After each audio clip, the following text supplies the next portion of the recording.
I believe we are trapped in what I call a Valentine's Day notion of love, which is almost entirely infatuation, romantic attraction, which, as you know, cannot be sustained long haul.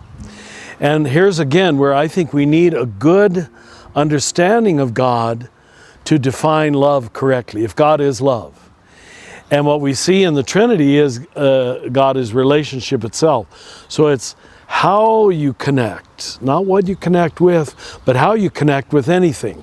I think we have the quote in the book from Teresa of Avila, who says, once you get it, even a sardine can convert you.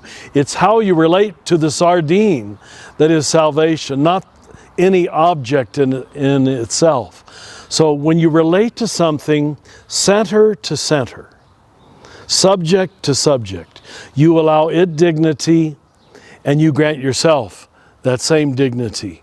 That's what it means to know something center to center. Now that's really contemplation. That's what a contemplative is. We go beyond the superficial of skin color and gender identity and all these stuff and say, image of God. So let me try, I think I have in the book that quote from a 12th century monk in Paris, Richard of St. Victor, probably a name you've never heard of. But he's one of the great teachers on the Trinity, where it's still alive in the 11th and 12th century. And he says, for God to be good, God can be one. You can have a good God. For God to be loving, there has to be two, because love is always a relationship. God cannot be loving if God is a monad, if God is a solitary. Once you think about that, wow, that expands my notion of what love really is. But then he goes further. He says, for God to be joy or happiness, God has to be three. And those of you who are married men or married people probably can understand this.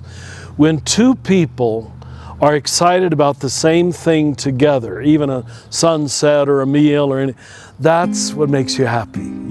You can't enjoy happiness apart from a relationship and enlightened eyes that allow the object to give you joy, to give you purpose.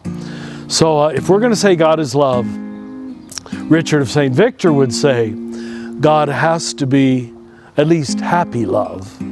God has to be three. Interesting, huh? Just another window on this infinite mystery.